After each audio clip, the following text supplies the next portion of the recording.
Hey everybody, welcome to the video. It's Monday, May 24th, and we're breaking down this 6-game main slate that we have over on DraftKings today. And I gotta be honest, not my most favorite slate out there. It's actually looking pretty rough, especially from the offense side of things. I think the pitching is fine. There's plenty of good pitchers to pick from, but the bats are looking really rough. And I think you guys will see what I'm talking about when we get into the hitting section of this video. But hey, it's still baseball nonetheless, so I can't complain. And if you do find this video helpful in any way possible, please leave a like. And if you're new to the channel, hit that subscribe button. It really helps me out, and I really do appreciate it. If you want to follow me over on social media, you can do so by using the handles in the bottom right corner of your screen. And if you want to help support the channel over on Patreon, link is down below for that, for the projections, optimizer, ownership projections, rankings, cheat sheets, data sheets, Discord committee, all that fun stuff. Link is down below. And since it's the end of the month, if you guys do want to sign up, I can just hit you over the refund really quick so then you get this last week free. Then you can be on board for the following month. So if you are interested, like I said, links down below for that. But I think that's it for the plug. So without further ado, let's dive into today's video. And as per usual, we'll start with the pitchers and move on to the bats. And I'm not looking forward to talking about the bats because you guys are going to see why soon. And there's a lot of other good pitchers on this slate. I think they're all viable for the most part. There's only a couple of guys I don't really like, but Brandon Woodruff's on the slate. You can always play Woodruff. Kikuchi, he's been good this season in the strikeout department. He's viable. A couple of other guys as well, but I'm kind of keyed in on these four guys right now. And plus, I think Lance Lynn and Blake Snell have similar upside to Brandon Woodruff tonight. They're also a little bit cheaper, so that's why I'm kind of leaning towards them as of right now. But I could be persuaded into playing Brandon Woodruff for sure. But we'll start up top here with our two aces, Lance Lynn and Blake Snell. $9,300 for Lance Lynn here, and while he's not like a Jacob deGrom, Shane Bieber kind of pitcher, he's still very solid in his own right. And one of the things I like about Lance Lynn is that he's an innings eater because he typically goes pretty deep into games. And if you notice anything a little different here, instead of 2020, 2021 data, I'm strictly on 2021 now. We got around 40-some innings for our pitchers, 40 to 50 innings. I think Eric Cole's close to 70, but decent enough sample size where I think we can just kind of start keying in on 2021 data. So 4 inning sample size here for Lance Lynn, close to 100 pitches per game, 1.55 ERA. He's getting a little bit lucky considering his xFIP's close to 4 and his Sierra's on the worst half of 3.5 here. So I mean, I still think he's a fine pitcher. I mean, 28% K rate, doesn't really walk too many guys, doesn't give up too much power. Fly ball rate's kind of high, but still, I mean, it's Lance Lynn. He should be fine. I think he could go 7 innings here, 6, 7 innings, not really get knocked around too much. The Cardinals have a couple good bats, but outside of those guys, I'm not overly concerned about the lineup, and Vegas isn't either. Considering the Cardinals only have a 3.49 implied team total here, he's a decently heavy favorite, and I think the White Sox are one of the best stacks on these slates, so I would imagine he could probably get that 4-point bonus for the win as long as he doesn't really give up any runs. 6K prop as well. And look at the matchup here versus the Cardinals. Again, it's not great. I mean, it's not like, ooh, I'm super excited my pitcher's playing the Cardinals, but you're not like too upset about it either. 23% K rate. It's kind of low. They're not really walking a ton, but a 157 ISO, 299 on base percentage, well, it's below 389 WRC plus. They're okay numbers. That's pretty much all they are. So I'm going to give the advantage here to Lance Lynn, and I think the price tag's fine for a guy that typically goes pretty deep into games and has some decent upside as well. And then we have Blake Snell here, $8,900. Really liking the strikeout upside here versus Milwaukee because we know Milwaukee will strike out a ton. I know Christian Yelich finally went deep last night, so maybe he's coming back to life. But either way, that lefty-on-lefty matchup should help things as well. But 3.52 implied team total. Only a 50% chance for a win, pretty much a pick 'em here. Now he is facing Brandon Woodruff, so obviously we're going to have 2 really good pitchers squaring off here, but I'm still liking Blake Snell here quite a bit in that really nice matchup here versus the Brewers. 6.5K prop as well. And he's coming off a great game that he had versus the Colorado Rockies. I forget how many strikeouts he had in that game, but I want to say it was like 11 or 12, maybe 13. He was pretty efficient in that game. Now, it's definitely a park downgrade going from Petco to Milwaukee, but I still think the strikeouts can be there for him. On the season, he's got a 33% K rate. I'm not liking the walks he's showing, over 5 walks per 9, but 13 Ks per 9 in the matchup versus Milwaukee, I think can make up for it. If you're looking at their splits versus lefties this season, they're walking quite a bit, but not much power whatsoever. And your 27% K rate, so I do think Blake Snell is one of the better pitching options on the entire slate. And if you want some cheaper pitching options at your SP2, if you don't want to double spend up today, I think David Peterson and Frankie Montas are just a bit too cheap for their upside and the matchups that they have today. So we'll first look at David Peterson. He's only $7,000, and he's got a 3 implied team total against him, which I believe is the lowest on the entire slate. And it's only 38 innings sample size this season. And I know the ERA is not great, close to 5, but he's getting a bit unlucky looking at his underlying numbers, considering his xFIP's at a really good 3.12 and his Sierra's at 3.43, and that's lower than both Blake Snell and Lance Lynn. So once the bad luck starts evening out, I think David Peterson can string together some really solid games here. And he's also had some really good games this year. Not saying he's had a bad year, but just saying I think it could even be better. 29% K rate. The walks are a little bit high, but so it is for Blake Snell, and it's not too far off of Lance Lynn. So I guess we can't complain too much here. But a lot of ground balls, 52.6% ground ball rate compared to 24% fly ball rate. And again, I like picking on the Rockies outside of Coors Field. They're not even a good offense usually in Coors, so when you take them away from Coors Field, you can definitely target pitchers against them. That's something I'm certainly doing right here. And versus lefties this season, looking at the Rockies, you have to keep in mind a lot of these numbers do come from Coors Field, so they can be a bit skewed, but close to a 25% K rate, not really walking a ton. Power's at 170, which isn't terrible, but again, Coors Field's going to help that a little bit. 99 WRC plus, which does kind of factor in park factors and things like that. So I still think the matchup here is good for David Peterson. I like the price point quite a bit, and the strikeout upside should be there. And then Frankie Montas, $6,200. He is very cheap here in a matchup versus a team that typically gets no hit. It feels like every single week. Obviously, that's not going to keep happening, but only a 3.33 implied team total against him. Pretty heavy favorite, 5.5 K prop as well. I'm looking at his numbers this season in close to 50 innings. It hasn't been great for him, 4 ERA, but he's pitching a little bit better than that with a 4.46 xFIP and a 4.21 SIERA over a 21% K rate. Not really walking too many guys either, but it's mainly just trying to pick on Seattle here with a pretty cheap pitcher. And I feel like Montas could be closer to $7,000, maybe even the mid 7K range, especially because he's going up against Seattle. So you can sign me up for some Montas at that price point. Do I think he's going to come out here and just absolutely dominate? Probably not, but the upside is there since it's Seattle. Looking at their splits versus righties this season, close to a 26% K rate, only a 286 on base percentage, 286 WOBA, and an 86 WRC plus. So if you're just strictly looking for matchups here, Ricky Montas is your guy, and so is David Peterson. I mean, all these guys have some pretty solid matchups, but Peterson and Montas have some really good matchups for their price points and pretty low implied team totals against them as well.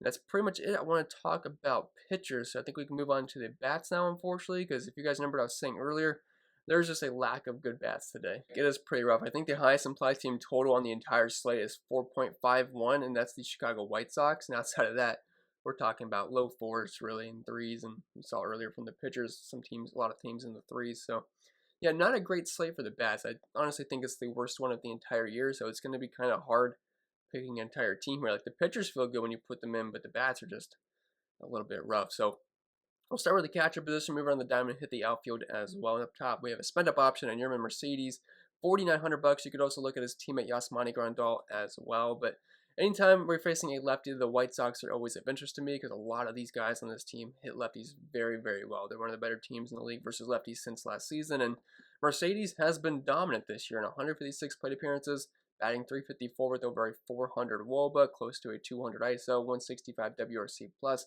I'm sure we all thought that he was going to fall off after that really hot start to the season, but that just really hasn't been the case. He has kept up with it all season long, and his numbers get even better versus lefties. And we have a lefty on the mound for the Cardinals, so they're getting up pretty well for me. 432 batting average, 475 WOBA, 216 WRC plus with only a 7.5% K rate. So if you had the money for Mercedes or the entire White Sox lineup, I think they're one of the best stacks in the entire slate. And I believe right now they have the highest implied team total as well, and it's pretty sad considering they're at 4.51. Usually we'll have teams close to 6 or in the 5s. Today, that is just unfortunately not the case. And then we have a couple Detroit Tiger catchers. One's also eligible in the outfield, but we have Wilson Ramos and Eric Haas. I think that's how you say it. I don't think it's Haase, but I'm just going to call him Haas here. So Wilson Ramos, we'll start with him. He's just the guy over the course of his career has just been solid versus lefties. It's nothing pretty, but he doesn't really strike out too much versus them, and he can make solid contact. So I think he's viable here. He's also shown a little bit of pop this season as well with close to a 200 ISO.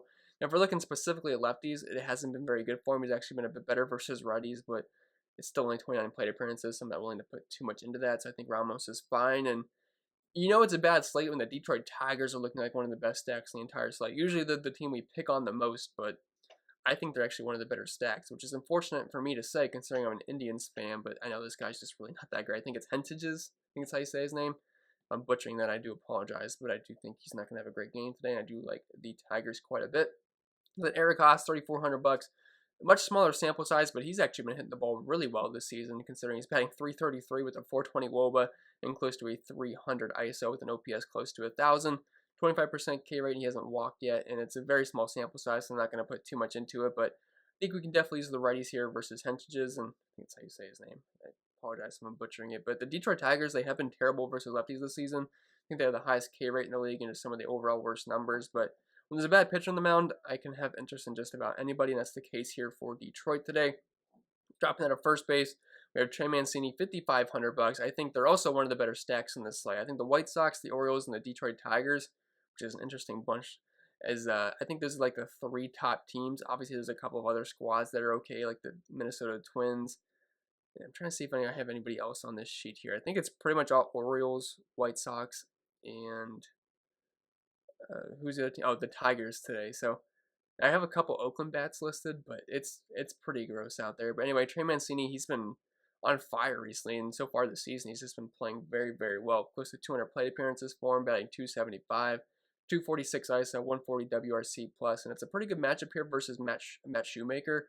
Like I said, for the most part, all the pitchers are pretty solid today, but Matt Shoemaker is definitely one of the ones we can pick on for the most part. Looking at his numbers this season, 40 inning sample size, he's got a 5.42 xFIP, 608 SIERA, 608 ERA, and a 5.39 SIERA with a 14% K rate, and close to a double-digit walk rate with only 5 Ks per 9, and close to a 250 ISO given up. So the Orioles, while they're not a team we typically stack, I think they're grading as one of the better stacks today given the options that we have. So I do like all the O's quite a bit. I wish they were in Camden Yards, but at least since they're on the road, they get those guaranteed 9th inning at bats as well. And I wouldn't say it's Minnesota's the best pitcher's park in the world, so I do like the O's quite a bit.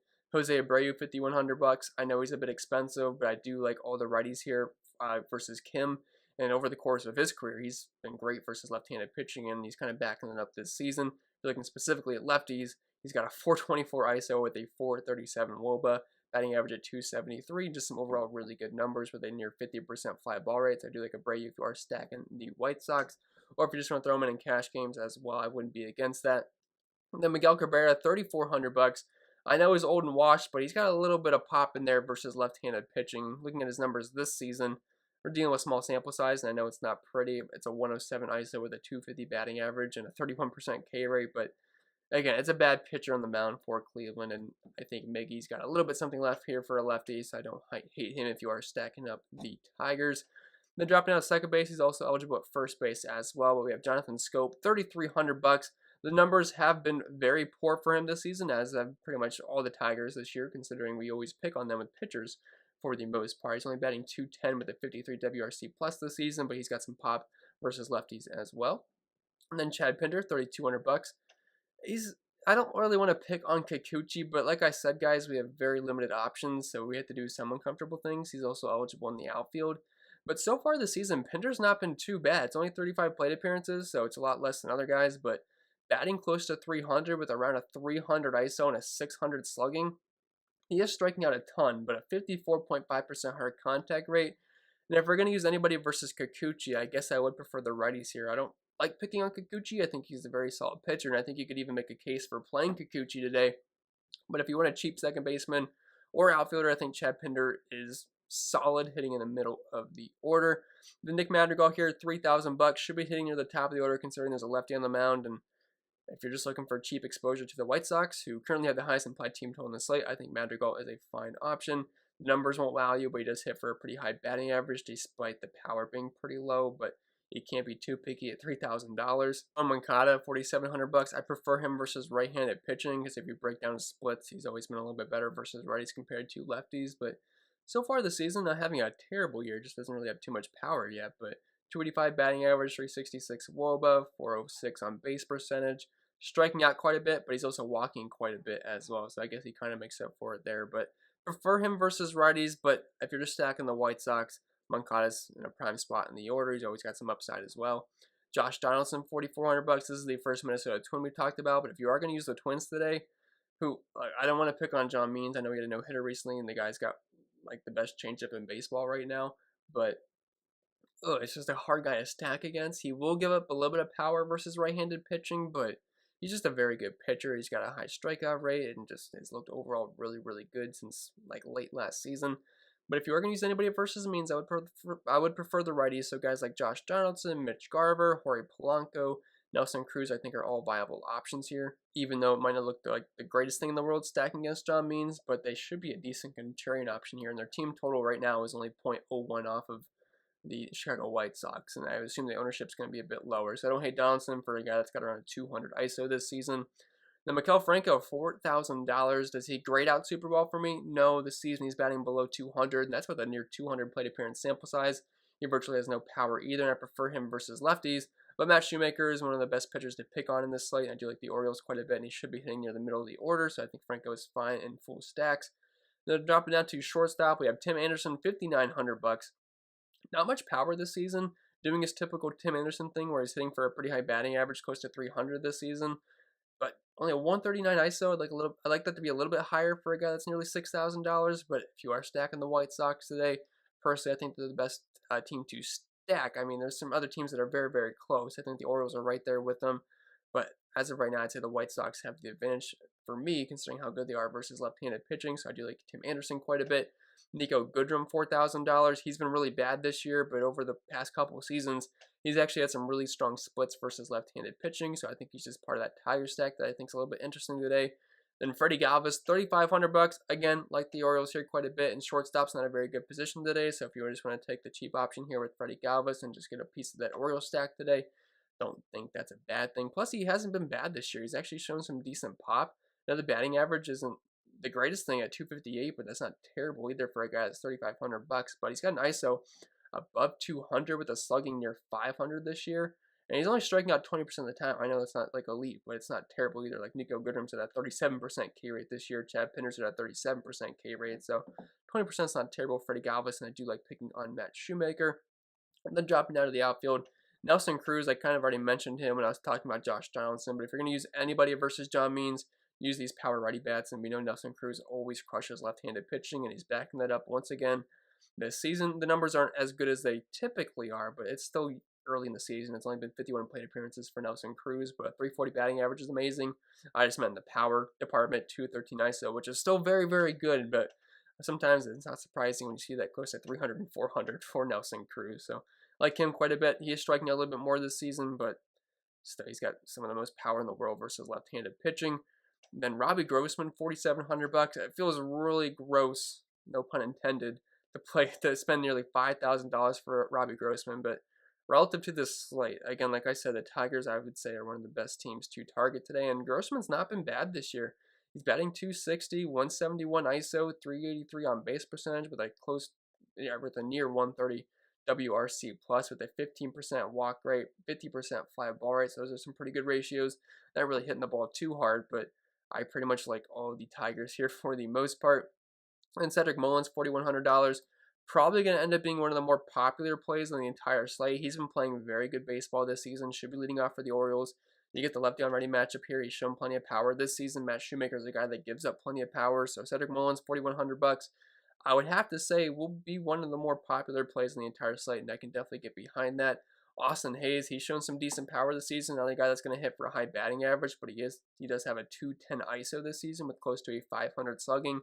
And just part of that Orioles stack hitting near the top of the order should be right beside Mullins. So you like Austin Hayes and Mullins quite a bit if you want to just double stack Teo's outfield. We got another Orioles guy here in Ryan Mountcastle, $3,500. He was hot last year for a little bit. Hasn't really been the case this season, considering he's only batting 222 with a 133 ISO and some really poor numbers overall. But this is mainly just getting more exposure to the Orioles. Eddie Rosario, $3,400. Spencer Turnbull had a no-hitter very recently. I don't think that's going to happen again here versus Cleveland. He's not the greatest pitcher out there. I know the guy's got some decent upside, but he's not a no-hitter good every single start. No one is, and you can still use lefties against him. Right, he's pretty tough on righties. He's always been a little bit tough on righties, but versus lefties, it's a little bit of a weak spot for him. And while Rosario has been terrible this year, he's only batting 212 with a 62 WRC plus. Those numbers are worse than Ryan Mountcastle. It's still decently cheap in the lefty-on-righty matchup. Then Anthony Santander, $3,300. You can easily stack the Orioles outfield here. Like you can go Mullins, Hayes, and Santander and get three of the guys starting in in the top four of the batting order. So I wouldn't be totally against that. I know the numbers haven't been great for Santander this season, but he does have an ISO close to 175, which is decent pop for a guy that is pretty cheap. And then Andrew Vaughn here, $2,200. If you just want to use a cheap White Sox bat, he is also eligible at first base as well if you happen to bypass Jose Abreu, but he's $2,200.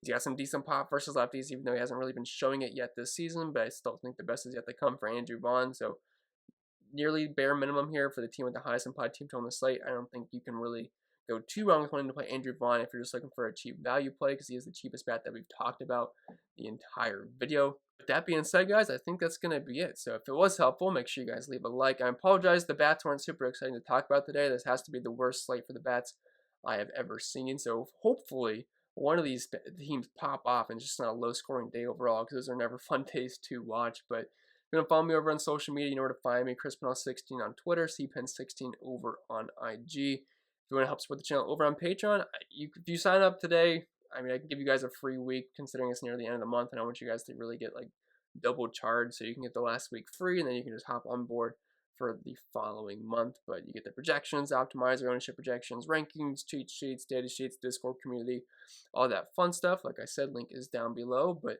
I think I'm going to stop rambling. I hope you guys enjoy the start to your week. I'll see you guys in the next video.